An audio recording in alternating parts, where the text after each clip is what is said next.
আপনি যদি এই মুহূর্তে Redmi 15 সিরিজের 4G অথবা 5G যে কোনো একটা ফোন নিতে চান তাহলে আজকের ভিডিওটা আপনার জন্যই। আজকের ভিডিওতে আমরা দুইটা ফোনের ভিতর কম্পারিজন করব এন্ড আপনি কি 4G টা নেবেন না 5G টা নেবেন এবং কত টাকা ডিসটেন্স, এই ডিসটেন্সে তারা কি দিচ্ছে, শুধুমাত্র 5G সাপোর্টটা দিচ্ছে নাকি অন্য কোনো কিছু এখানে চেঞ্জ করা হয়েছে সেটাও জানাবো আজকের এই ভিডিওতে। তো আপনি যদি এই মুহূর্তে এই দুইটার মধ্যে যে কোনো একটা ফোন নিতে চান তাহলে ভিডিওটা সম্পূর্ণ দেখেন, তাহলে আপনি খুব ক্লিয়ার ভাবে বুঝতে পারবেন যে 3000 টাকা কমে আপনি কি 4G ভ্যারিয়েন্ট নেবেন নাকি 3000 টাকা বাড়িয়ে আপনি 5G ভ্যারিয়েন্টে নেবেন। তো ভিডিও শুরু করার আগে ছোট্ট একটা অনুরোধ থাকবে, চ্যানেলে নতুন হলে অবশ্যই বলবো চ্যানেল সাবস্ক্রাইব করে আমার পাশেই থাকবেন। চলেন শুরু করি। প্রথমে যদি দুইটা ফোনের ডিজাইন এবং বিল্ড কোয়ালিটি নিয়ে কথা বলি, প্রথমেই ডিজাইনের কথা বললে ডিজাইন দুইটাই সমান, একই ডিজাইন করা হয়েছে, কোনো রকমের পার্থক্য নেই। থিকনেসের দিক দিয়ে কিছুটা এগিয়ে থাকবে 5G টা, কারণ 5G তে ব্যবহার করেছে 7.35 mm একটা থিকনেস, আর এটাতে ওয়েটও কম, 175 গ্রাম মতো ওয়েট, আর এটা IP66 ব্যবহার করেছে, মানে হালকা পাতলা পানি থেকে আপনারা সেফ পাবেন। অন্যদিকে 4G ভ্যারিয়েন্টে ব্যবহার করেছে 7.9 mm থিকনেস, যেটা একটু 5G চাইতে বেশি, আর ওয়েটের দিক দিয়েও একটু বেশি আছে, এটা হলো 183 গ্রাম, মানে 5G ভ্যারিয়েন্টের চাইতে এই 4G ভ্যারিয়েন্টে একটু মোটা হবে, মানে থিকনেস একটু বেশি থাকতেছে। আর এটাতে কিন্তু ব্যবহার করেছে IP64 এর রেটিং। তো রেটিংটা আহামরি কোনো পার্থক্য পাবেন না, সিমিলার রেটিংই থাকবে। তো ওভারঅল আমি যদি ডিজাইনের কথা বলি এবং বিল্ড কোয়ালিটির কথা বলি, সিমিলার আছে, তবে থিকনেসের দিক দিয়ে এবং ওয়েটের দিক দিয়ে 5G টা কিছুটা এগিয়ে যাবে। এখন যদি দুইটা ফোনেরই ডিসপ্লে নিয়ে কথা বলি, দুইটা ফোনেই 6.77 ইঞ্চির অ্যামোলেড ডিসপ্লে ব্যবহার করা হয়েছে, 120 হার্জ রিফ্রেশ রেটের, অবশ্যই ফুল এইচডি প্লাস রেজুলেশনের ডিসপ্লে, আর পিপিআই ডেনসিটি 388। তো পিকচারের কোয়ালিটি অবশ্যই ভালো হবে, আর কালার কোয়ালিটি কোনো রকমের ঘাটতি পাবেন না, কারণ হলো অ্যামোলেড ডিসপ্লে কালার কোয়ালিটি খুবই ভালো হয়ে থাকে। আর দুইটা ডিসপ্লেতেই কিন্তু 3219 ব্রাইটনেস ব্যবহার করেছে, অর্থাৎ ইনডোর আউটডোর এবং কি আপনি ডিরেক্ট সানলাইটও খুব সহজেই ব্যবহার করতে পারবেন। প্রোটেকশনের বিষয় বললে দুইটাতে কোর্নিং গোরিলা গ্লাসে প্রোটেক্ট থাকছে, অর্থাৎ এই ডিসপ্লে গুলা খুব সহজে নষ্ট হবে না যদি আপনার হাত থেকে ফোনটা পড়ে যায়। তো এই Redmi Note 15 সিরিজের ড্রপ টেস্ট কিভাবে করছে এটা আপনারা সবাই জানেন, তারা কিন্তু অনেক হার্ড ভাবে এটা ড্রপ টেস্ট করছে, অর্থাৎ হাত থেকে যদি জোরে সরেও পড়ে খুব একটা ক্ষতি হবে না এই ফোনগুলোর অথবা এই ডিসপ্লেগুলো। তো দুইটা ফোনে কিন্তু সেম ডিসপ্লে ব্যবহার করেছে এবং ডিসপ্লেগুলো অবশ্যই ভালো ডিসপ্লে। এখন যদি দুইটা ফোনের পারফরমেন্স সেকশন নিয়ে কথা বলি, আপনারা সবচেয়ে বড় পরিবর্তন পাবেন এই পারফরমেন্স সেকশনটাতে। যেটা 4G ভেরিয়েন্ট সেটাতে ব্যবহার করা হয়েছে MediaTek Helio G100 Ultra, যেটা 6 ন্যানোমিটারের। অন্যদিকে যেটা 5G ভেরিয়েন্ট সেখানে ব্যবহার করা হয়েছে ওয়ালকম স্ন্যাপড্রাগন 6 Gen 3 এর মতো একটা চিপ, যেটা 4 ন্যানোমিটারের।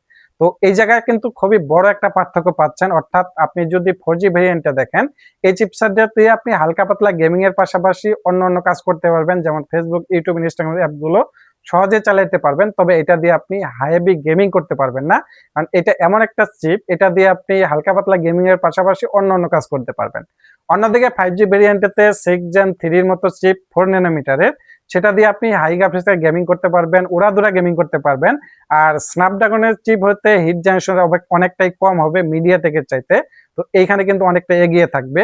এটা গেমিং এর পাশাপাশি ভিডিও এডিটিংও করতে পারবেন আপনি 5G ভেরিয়েন্টটা দিয়ে, আর গেমিং তো করতে পারবেনই এবং হিট জেনারেশন কিন্তু অনেক কম হবে, সেই সাথে ব্যাটারি খরচটাও অনেকটাই কম হবে। তো অবশ্যই পারফরমেন্স সেকশন দিয়ে 5G ভেরিয়েন্টে এগিয়ে যাবে। আর এখানে দুইটাতে সফটওয়্যার পাচ্ছি Android 15, আর অবশ্যই HyperOS 2 ব্যবহার করেছে দুইটাতে। তো সফটওয়্যার এক্সপিরিয়েন্স অবশ্যই ভালো হবে, একদম নিট এন্ড ক্লিন একটা সফটওয়্যার এক্সপিরিয়েন্স পাবেন। হাইপারের সফটওয়্যারগুলো কিন্তু আসলে এখানে নতুন করে বলার কিছু নাই, এগুলো সফটওয়্যার এক্সপিরিয়েন্স ভালো হয়ে থাকে, একদম নিট এন্ড ক্লিন একটা সফটওয়্যার এক্সপিরিয়েন্স পাওয়া যায়। এখন যদি ক্যামেরা সেকশন নিয়ে কথা বলি, দুইটা ফোনেই 108 মেগাপিক্সেলের প্রাইমারি ক্যামেরা ব্যবহার করা হয়েছে, তবে 5G ভেরিয়েন্টটাতে একটা 8 মেগাপিক্সেলের আলট্রা ওয়াইড ক্যামেরা ব্যবহার করছে। আর 5Gটা দিয়ে আপনার ভিডিও করতে পারবেন 4K 30 fps পর্যন্ত, অন্যদিকে 4Gটা দিয়ে ভিডিও করতে পারবেন 1080p 30 fps পর্যন্ত, অর্থাৎ এইখানেও কিন্তু 5G ভেরিয়েন্টে অনেকটা এগিয়ে থাকবে।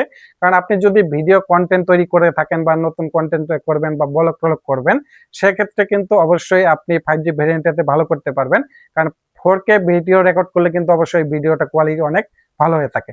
সেলফি ক্যামেরা দুইটাতে কিন্তু 20 মেগাপিক্সেলের সেলফি ক্যামেরা ব্যবহার করা হয়েছে, তো এই সেলফি ক্যামেরা দিয়েও মোটামুটি ভালো রকমের পিকচার আপনারা তুলতে পারবেন। আর মেইন ক্যামেরাতেও অবশ্যই ভালো পারফরমেন্স পেয়ে যাবেন, তবে ভিডিও করার রেকর্ডের দিক দিয়ে 5Gটা কিন্তু এগিয়ে থাকবে। এখন যদি সর্বশেষ ব্যাটারি নিয়ে কথা বলি, দুইটা ফোনের ভিতর ব্যাটারির দিক দিয়ে কিন্তু অবশ্যই 4Gটা এগিয়ে যাবে। 6000 mAh এর ব্যাটারি রয়েছে 4Gটাতে, আর 33 ওয়াটের ফাস্ট চার্জার। অন্যদিকে 5Gটাতে 5520 mAh এর ব্যাটারি রয়েছে, আর এটাতে দেওয়া হয়েছে 45 ওয়াটের একটা ফাস্ট চার্জার। তো ব্যাটারির দিক দিয়ে যদি এমএইচ এর কথা চিন্তা করেন, অবশ্যই 4G এগিয়ে যাবে। আবার চার্জিং এর দিক দিয়ে কিন্তু 5G এগিয়ে রয়েছে। তো ব্যাটারি ব্যাকআপটা আহামরি কোনো পার্থক্য পাবেন না, সিমিলার পাওয়া যায়। মানে একদিন হেভি ইউজে আর 1.5 দিন আপনি হালকা ইউজে ব্যাটারি ব্যাকআপ পেয়ে যাবেন। এখন কথা হচ্ছে যে আপনি 3000 টাকা কম দিয়ে 4G ভেরিয়েন্ট নেবেন নাকি 3000 টাকা বেশি দিয়ে 5G ভেরিয়েন্ট নেবেন। আমাকে যদি প্রশ্ন করেন, আমি এক কথায় বলবো অবশ্যই 5G। 3000 টাকা বেশি দিয়ে আমি নিব। কেন নিব? এখানে আপনারা 5G সাপোর্ট পাচ্ছেন, এন্ড এটার প্রসেসরটা অনেক ভালো পাচ্ছেন, স্ন্যাপড্রাগন 6 Gen 3। এটা প্রসেসরটা কিছুদিন আগের হলেও এটা কিন্তু খুব বেশ ভালো একটা প্রসেসর। তো এখানেও এগিয়ে থাকতেছে। আর অন্যদিকে আপনি যদি ব্যাটারি কথা বলেন, যদিও 4Gটা ব্যাটারি দিক দিয়ে কিছুটা এগিয়ে থাকবে, এদিকে আবার চার্জিং এর দিক দিয়ে কিন্তু 5Gটা এগিয়ে থাকতেছে। আর স্ন্যাপড্রাগনের প্রসেসর হওয়াতে এটাতে কিন্তু ব্যাটারি খরচটা একটু কম হবে। অন্যদিকে মিডিয়াটেকের প্রসেসর একটু ব্যাটারি বেশি খায়, সেক্ষেত্রে কিন্তু অবশ্যই ওইটা ওই সিমিলার পারফরমেন্স করবে, আহামরি কোনো আপনি ব্যাটারিতে পার্থক্য পাবেন না। তো 3000 টাকা যাদের বাজেট বাড়ানো সম্ভব, মানে আপনার বাজেট 33,000 টাকা, কিন্তু আপনি ওইটা বাড়ায়া 36,000 করতে পারবেন, তাহলে অবশ্যই বলবো যে আপনারা এই এই ভেরিয়েন্টটা নিতে পারেন। 5G ভেরিয়েন্টটা এটা অনেকটাই ভালো হবে। তো আজকের ভিডিওটা এই পর্যন্তই। যদি ভিডিওটি ভালো লেগে থাকে, চ্যানেলটা সাবস্ক্রাইব করে আমার পাশে থাকবেন। আর নেক্সট ভিডিও আপনারা কি নিয়ে দেখতে চান এটাও কিন্তু অবশ্যই কমেন্টে জানাবেন।